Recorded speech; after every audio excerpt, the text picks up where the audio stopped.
Salut les fugitifs et bienvenue sur la chaîne Quitter la France. Ce soir, on parle argent, économie et gestion de finances personnelles. Avant toute chose, je vous invite à vous abonner à la chaîne si ce n'est pas déjà fait et à activer les notifications. Voilà, c'est fait. Cette vidéo fait suite à la vidéo d'il y a quelques jours, Quitter la France, pourquoi l'argent est la clé de ta liberté. Je mettrai le lien de la vidéo juste au-dessus. Pour résumer, ce que je disais dans cette vidéo, c'est que il est très fortement conseillé d'amasser un capital d'actifs avant de quitter la France pour l'étranger, afin de pouvoir jouir de revenus passifs. Et pour ce faire, il y a deux solutions à mener en parallèle. La première, c'est maximiser ses revenus, en bossant plus, en ayant une promotion, en ayant un emploi complémentaire, en se mettant à son compte. Et aussi, réduire ses dépenses, tout simplement. Et je parlais notamment d'un mode de vie un peu plus frugal, sans pour autant sacrifier sa qualité de vie.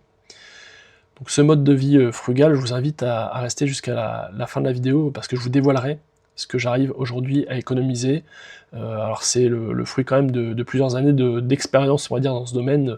C'est devenu même un automatisme, un jeu pour moi, de trouver le bon plan, mais le bon plan pérenne, hein. Je cherche pas les coûts d'une fois, on va dire, dans le sens où si c'est passé 2 heures pour économiser 4 € en juste une fois, ça m'intéresse pas. Donc j'essaye vraiment de mettre des choses récurrentes en place qui permettent au fil du temps de dégager vraiment de grosses économies. Et c'est typiquement sur des dépenses du quotidien qui nous paraissent maintenant indolores parce que c'est des 10 € par-ci, 20 € par-là, pour des services qu'on paye trop cher qu'on dépense sans vraiment s'en rendre compte. Enfin bref, revenons à nos moutons. Donc le prérequis pour commencer à économiser sérieusement, c'est de réussir à distinguer l'objet de sa fonction. Je m'explique, on est très attaché à l'image des objets, à ce qu'ils transmettent comme idée, à la valeur perçue, on va dire. C'est un truc qu'on apprend depuis tout petit, notamment par le biais des marques, le fait d'être bien habillé à la rentrée de l'école. Les parents veulent que leur enfant présente bien pour qu'il y ait une sorte de reconnaissance sociale. Cet attachement aux marques, on va dire, à la valeur dont sont perçues les choses est très importante depuis tout petit chez nous et on a été élevé comme ça. Le but du jeu, ça va vraiment être ici de distinguer la fonction de l'objet et de se dire est-ce que j'ai besoin de ça? Est-ce que j'ai besoin d'un iPhone à 1500 €? Est-ce que j'ai besoin d'un t-shirt Gucci à 200 €? Est-ce que cette fonction, elle ne peut pas être assurée mais à moindre coût? Et dans ce sens, il y a notamment la loi de Pareto, qui est une loi qui dit que 80% des conséquences sont issues de 20% des causes. Pour faire simple, on peut l'appliquer par exemple pour l'iPhone. Un iPhone 15-16, je sais même pas à quel numéro on est, qui vaut 1500 €, il va avoir des super photos, niveau de qualité d'écran ça va être la folie, super réseau, super mémoire, très rapide, etc. Mais pour 20% de ce prix-là, soit 300 €, donc la loi de Pareto des 80-20%, pour 20% de ce prix-là, on va avoir 80% des fonctions de cet iPhone 15-16. Et donc la question c'est de se dire, est-ce que le surcoût de 1200 € en vaut la peine? Pour moi la réponse est clairement non. Parce que j'achète un téléphone à 300 € qui sera déjà super, qui fera internet, des super photos, etc., et que les 1200 € de delta, je préfère les mettre ailleurs, notamment dans des actifs qui, au fil du temps, vont me ramener de l'argent. Donc la dynamique mentale, elle est là, c'est vraiment lâcher l'objet en tant que tel et rechercher les fonctions. À partir du moment où vous allez adopter cette posture-là vis-à-vis de vos dépenses, vous allez naturellement, vous aurez fait la moitié du travail en fait. Après, c'est vraiment de connaître les bonnes astuces, les bons sites, les bonnes marques, etc., qui vous permettent d'implémenter cet état d'esprit. Mais si vous n'avez pas cet état d'esprit dès le départ, je ne vais pas dire que c'est mort, mais vous allez le faire 1 mois, 2 mois, et puis vous allez retomber dans vos travers, à vous dire, tiens, je vais acheter des trucs de telle marque parce que moi je suis attaché à cette marque-là. Si vous déconstruisez pas cette vénération des marques au début, vous allez économiser 1 mois, 2 mois, 3 mois, mais au bout de 3-4 mois, vous allez recraquer, quoi. Et ce sera fini les économies pour vous.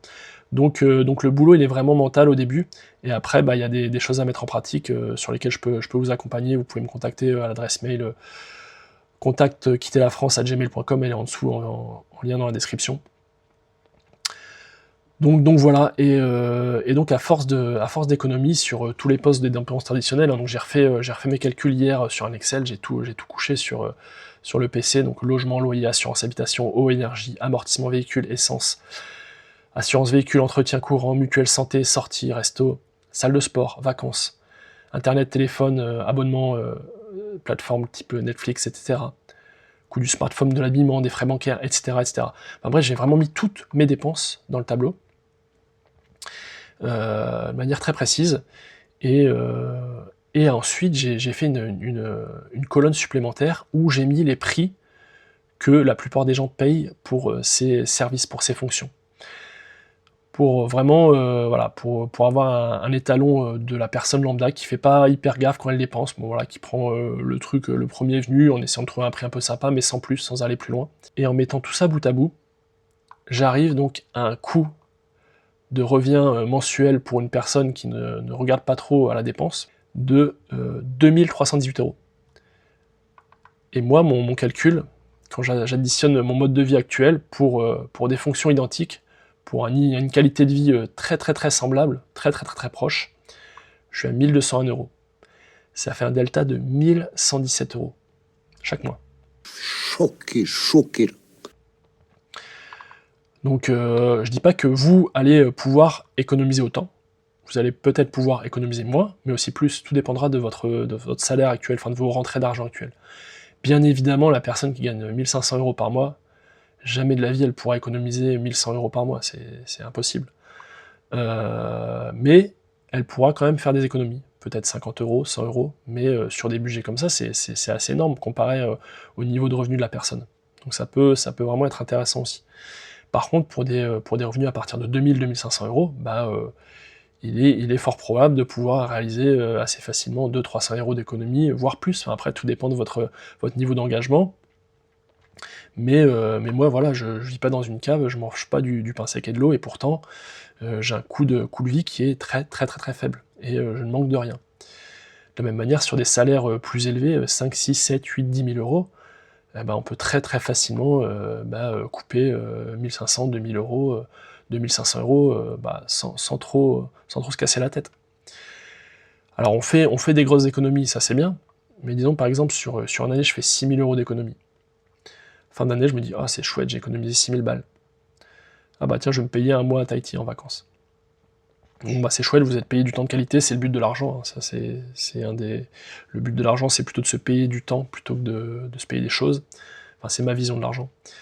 Mais donc vous avez rien fait avec cet argent que de le craquer en fait dans un voyage. Donc l'un dans l'autre, en fait, vous avez plutôt optimisé vos dépenses pour vous payer un voyage. Pourquoi pas?